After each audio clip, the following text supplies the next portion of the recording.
Hi guys, আমরা এই ভিডিওতে কথা বলবো ডাব্লিউডাব্লিউইর বেশ কিছু রুমার্সের সম্বন্ধে যেটা রিসেন্টলি শোনা যাচ্ছে। তার মধ্যে একটা এটা গোল্ডবার্গ ভার্সেস গুন্থার। এই ম্যাচটা কি সত্যি নাইট অফ চ্যাম্পিয়ন্সে হতে চলেছে? তো তোমাদেরকে জানিয়ে রাখি, নাইট অফ চ্যাম্পিয়ন্সের কিন্তু ম্যাচ কার্ড এখনও ডিসাইড হয়নি, তাই এই ম্যাচটা এখনও হতে পারে কিনা সে বিষয়ে কিন্তু কোনো কনফার্মেশন নেই। তো তোমাদের বলে রাখি, ডাব্লিউডাব্লিউ যদি নাইট অফ চ্যাম্পিয়ন্সকে সত্যি অত বড় ইভেন্ট বানাতে চায়, তাহলে কিন্তু এই ম্যাচটা রাখা উচিত। তো দেখো, যদি এই ম্যাচটা সত্যি নাইট অফ চ্যাম্পিয়ন্সের মতো ইভেন্টে থাকে, তাহলে এটার আউটকাম কি হতে পারে? এই ম্যাচে কি গুন্থার জিতবে, নাকি এই ম্যাচে গোল্ডবার্গ জিতবে? তো দেখো, যদি তুমি আমাকে জিজ্ঞেস করো, অর্থাৎ তোমরা আমাকে জিজ্ঞেস করো, তাহলে আমি এটাই বলবো যে এই ম্যাচে কিন্তু গুন্থারও জিততে পারে বা গোল্ডবার্গও জিততে পারে। কেন? কারণ যদি গুন্থার জেতে তাহলে গুন্থার তো রিটেন করবেই, তাতেও ডাব্লিউডাব্লিউই লাভ। আর যদি গোল্ডবার্গ জেতে তাহলে কিন্তু গোল্ডবার্গ হয়ে যাবে নিউ চ্যাম্পিয়ন, তাতেও কিন্তু ডাব্লিউডাব্লিউই লাভই হবে। অর্থাৎ যেই জিতুক, এখানে ডাব্লিউডাব্লিউর দুদিকেই লাভ। তো ডাব্লিউডাব্লিউ যদি গোল্ডবার্গের রিটার্নটাকে সত্যি বড় করে দেখে, তাহলে কিন্তু এই ম্যাচে তোমরা কনফার্ম থাকতে পারো যে গোল্ডবার্গ জিতছে। কিন্তু যদি ডাব্লিউডাব্লিউ গুন্থারকে বড় স্টার হিসাবে বানাতে চায়, তাহলে কিন্তু এই ম্যাচে গুন্থারই জিতবে। তো এখন দুদিকেই 50-50 চান্সেস আছে। তো তোমরা ম্যাচ প্রিডিকশানের যে ভিডিও আমার নেক্সট আসতে চলেছে খুব তাড়াতাড়ি, সেই ভিডিওতে তোমরা এক্স্যাক্টলি জানতে পারবে আমি কি মনে করছি কে জিততে পারে। ঠিক আছে? তো চলো, এর পরবর্তী যে ম্যাচ আছে সেটাকে দেখে নেওয়া যাক। এর পরবর্তী যে টপিক, সেটা কোনো ম্যাচ নয়, সেটা লুডভিগ কাইজারের সম্বন্ধে। তোমরা কিন্তু রিসেন্টলি দেখে থাকবে যে লুডভিগ কাইজারকে এখন আর টিভিতে দেখা যাচ্ছে না। অর্থাৎ এর কারণ কি? তাহলে কি লুডভিগ কাইজারকে ডাব্লিউডাব্লিউ রিলিজ করে দিয়েছে? তো তোমাদেরকে বলে রাখি, লুডভিগ কাইজারকে কিন্তু ডাব্লিউডাব্লিউ রিলিজ করেনি। এখনও কারেন্ট রস্টারে কিন্তু দেখা যাচ্ছে তাকে। কিন্তু ডাব্লিউডাব্লিউর কাছে হয়তো এই মুহূর্তে লুডভিগ কাইজারের জন্য সেরকম কোনো বড় প্ল্যান নেই, তাই হয়তো তাকে ডাব্লিউডাব্লিউ ফিচার করছে না অতটা। কিন্তু একটা কথা বলে রাখি, যখনই এরকম বড় প্ল্যান লুডভিগ কাইজারের সম্বন্ধে আসবে, তখন তোমরা আবার লুডভিগ কাইজারকে কিন্তু দেখতে পারবে। দেখো, যদি রিলিজ করার থাকতো তাহলে কিন্তু অলরেডি ডাব্লিউডাব্লিউ এতদিনে রিলিজ করে দিত, অথবা রিলিজের টপিকে তোমরা লুডভিগ কাইজারের নামটাও দেখতে পেতে। অর্থাৎ রিলিজ হয়নি মানে ডাব্লিউডাব্লিউ লুডভিগ কাইজারকে নিয়ে বড় কিছু ভাবছে। তো দেখা যাক সেটা কি গুন্থারের সঙ্গে আবার অ্যালায়েন্সে অ্যাড হওয়া, নাকি লুডভিগ কাইজার একটা নিজের সিঙ্গেলস রানের দিকে দেখছে, তো সেটা তো পরেই বোঝা যাবে। তো চলো নেক্সট যে রুমার্সটা সেটা দেখে নেওয়া যাক। তো যেরকমটাকে আমরা রিসেন্টলি দেখেছি যে সেথ রলিন্স পল হেমেনের মতো একজন ভালো ক্লায়েন্ট পেয়ে গেছে, মানে একজন ভালো লয়ার পেয়ে গেছে। অর্থাৎ সেথ রলিন্সকে এখন পল হেমেন কিন্তু সাপোর্ট করছে। এই ফ্যাকশনটা রিসেন্টলি ক্রিয়েট হয়েছে, এবং এখানে আমরা আরও দুজন মেম্বারকে অ্যাড হতে দেখেছি, সেটা হচ্ছে ব্রনসন রিড এবং ব্রন ব্রেকার। প্রথমে যখন এই ফ্যাকশনটা বিল্ড হয়েছিল, অর্থাৎ রেসেলমেনিয়াতে, তখন কিন্তু এই টপিকটা অত্যন্ত হট টপিক ছিল। তো ডাব্লিউডাব্লিউ চাইলে কিন্তু এটাকে পারফেক্ট ইউজ করতে পারতো, কিন্তু এখনও ইউজটা হয়তো অতটা ভালো হচ্ছে না, যার জন্য ফ্যান্স অতটা সাপোর্ট করছে না এই স্টোরি লাইনটাকে। তো এইটাকে কিন্তু আরও ভালো করে দেখানো যেতে পারতো যদি ডাব্লিউডাব্লিউ চাইতো, কিন্তু ডাব্লিউডাব্লিউ এটাকে অতটাও বেশি বড় করে দেখেনি, যার জন্য এই ফ্যাকশনটাকে এখন যতটাই দেখানো হচ্ছে ততটা যথেষ্ট নয় এই ফ্যাকশনটার বিল্ড হওয়ার জন্য। যেরকম ব্লাড লাইনকে ডাব্লিউডাব্লিউ স্ট্যাবলিশ করেছিল, সেরকমই একটা ভালো স্টোরি লাইন দরকার এই মুহূর্তে এই ফ্যাকশনটাকেও স্ট্যাবলিশ করার জন্য। তো দেখা যাক ভবিষ্যতে ডাব্লিউডাব্লিউ কতটা বড় স্টেপ নেয় এই ফ্যাকশনটাকে আগে নিয়ে যাওয়ার জন্য। এই ফ্যাকশনটাকে যদি আগে নিয়ে যেতে হয়, আমার মতে সবথেকে বড় যে কার্ডটা খেলতে হবে ডাব্লিউডাব্লিউকে, সেটা হচ্ছে সেথ রলিন্সকে কিন্তু এখন টপ দেখাতে হবে। তাহলে দেখো, এখন কথা হচ্ছে যদি সেথ রলিন্স টপে চলে যায়, তাহলে কি রোম্যান রেন্সের সঙ্গে যে ফিউডটা হওয়াতে সেথ রলিন্সের বেনিফিট হতো, সেটা কি আর হবে না? তো আমি বলে দিই, সেথ রলিন্সকে কিন্তু টপে নিয়ে যেতে হলে রোম্যান রেন্সকে ফিরতে হবে। অর্থাৎ রোম্যান রেন্সকে কিন্তু ফিরে এসে ডাইরেক্ট সেথ রলিন্সকে ওপর অ্যাটাক করতে হবে। দেখো, এই স্টোরি লাইনটা দুভাবে প্রোগ্রেস হতে পারে, হয় এটা সেথ রলিন্সকে বেনিফিট করবে, আর নাহলে এটা রোম্যান রেন্সকে বেনিফিট করবে। যেরকমটা কি দেখা যাচ্ছে, এটা রোম্যান রেন্সের দিকেই বেশি যাচ্ছে কি বেনিফিট করার জন্য।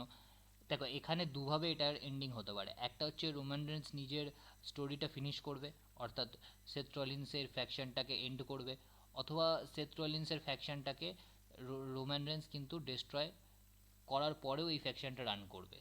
এই দুভাবে এটার প্রোগ্রেস হতে পারে। এবার এটা কিভাবে হতে পারে সেটা আমি আগে ভিডিওতে তোমাদের ডিসকাস করব।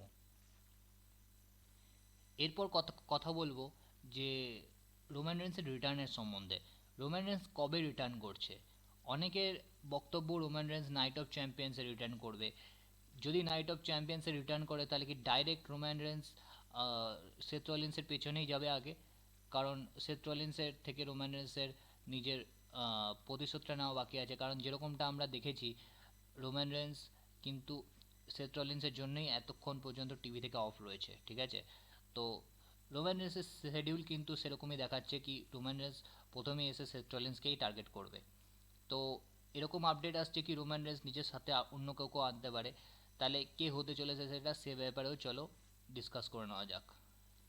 আমার মনে হয় সেটা হিকুলিও হতে পারে, কারণ হিকুলিওকে অলরেডি ডাব্লিউডাব্লিউ কিন্তু সাইন করেছে।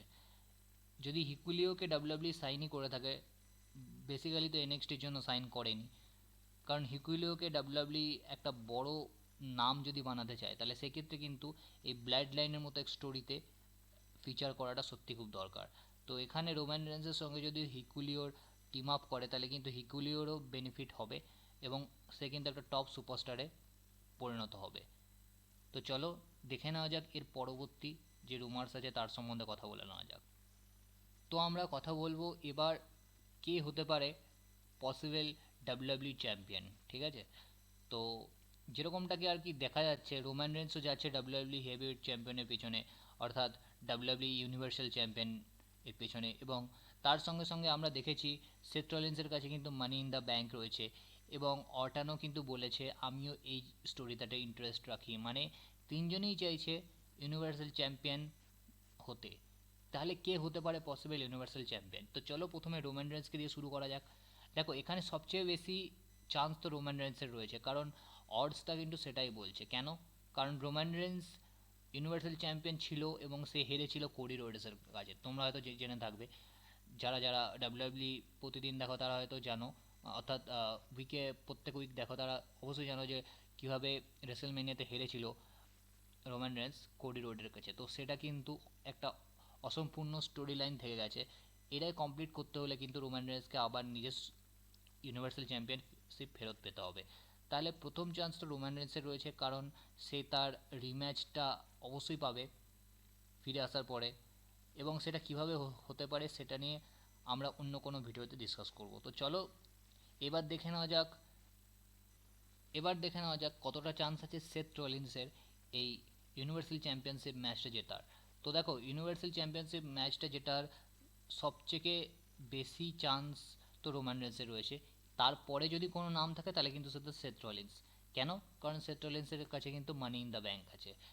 সেথ রলিন্স চাইলেই money in the bank cash in করাতে পারে।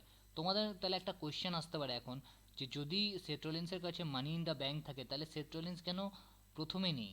অর্থাৎ সে কেন একদম বেশি চান্সেস সেথ রলিন্সের কাছে নেই যে সে ইউনিভার্সাল চ্যাম্পিয়ন জিততে পারে? তার একটাই কারণ, কারণ আমরা দেখেছি রিসেন্টলি যেভাবে সে রোমান রেন্সের বিরোধিতা করেছে, অর্থাৎ যেরকমভাবে সে রোমান রেন্সকে শো থেকেই পুরো বার করে দিয়েছে, তার জন্য একটা আলাদা স্টোরি লাইন তো হবেই, এবং সেটা পসিবলি হতে পারে সে ক্যাশ ইন যখন করতে যাবে সেথ রলিন্স সেই সময় হয়তো রোমান রেন্স অ্যাটাক করবে। তো এই জন্যই রোমান রেন্সের কিন্তু চান্সটা সবচেয়ে বেশি, এবং তারপরেই আসছে সেথ রলিন্সের।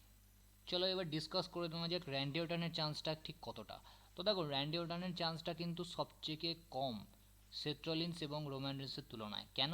কারণ এরা দুজন হচ্ছে এখন চ্যাম্পিয়নশিপের পেছনে যাবেই, আর অর্টন কিন্তু এই স্টোরি লাইনে আগে কোথাও ছিল না, এবং সে এখন রিসেন্টলি বলেছে সে কিন্তু এই চ্যাম্পিয়নশিপ পিকচারে আসতে চায়। তো সে যদি আসে সেই জন্যই তার চান্সেসটা কম, কারণ সে আগে কিন্তু এই টাইটেলটার পেছনে যায়নি, বা রিসেন্টলি যতটা ইন্টারেস্ট সেথ রলিন্স এবং রোমান রেন্সের আছে ঠিক সেভাবে কিন্তু কোনো প্রোগ্রেশন আমরা দেখিনি র্যান্ডি ওটানের ক্ষেত্রে।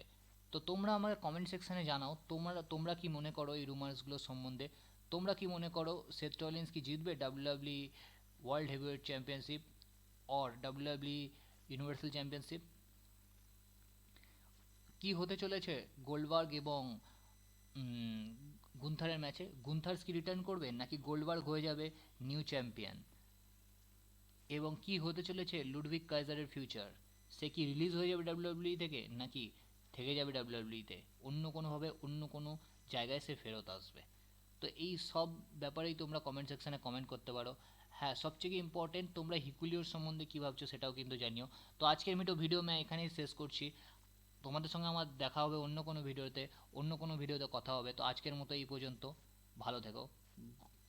Good night.